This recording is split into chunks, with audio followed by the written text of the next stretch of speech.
दादा, आजकाल नेते मंडळी आमदारांना घेऊन जातात, नगरसेवकांना घेऊन जातात आणि तुम्ही पुण्यातल्या ग्रामीण भागातील लहान मुलांना थेट अमेरिकेत घेऊन गेलात, तेही नासा व्हिजिटला. हे कसं काय?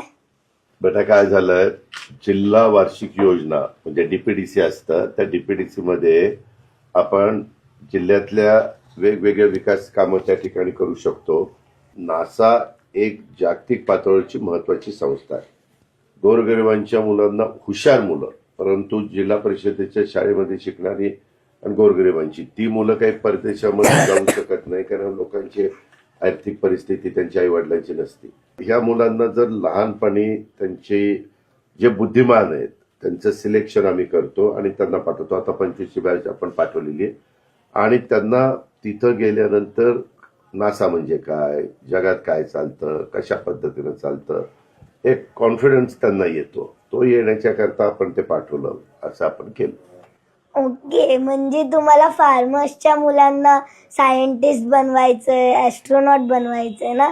नुसतं शेतकरी नाही, काही जण शेतकऱ्यांची मुलं असतात, काही जण ज्यांची शेती नाही पण मोलमजुरी करतात, पण त्यांची मुलं हुशार असतात.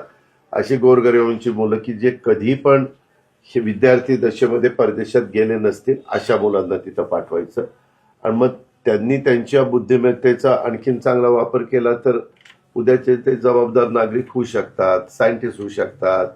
त्यांनाही लहानपणी कळतं, नाहीतर लहानपणी त्यांना इतक्या विचारलं की कुठं काय, तर ते नासा म्हणजे काय इथनं त्यांची सुरुवात व्हायची. आता खूप त्याच्यामध्ये बदल झालेला आहे. माझ्या फेवरेट अदितीताईंना सगळ्यात यंग मिनिस्टर तुम्हीच बनवलं ना?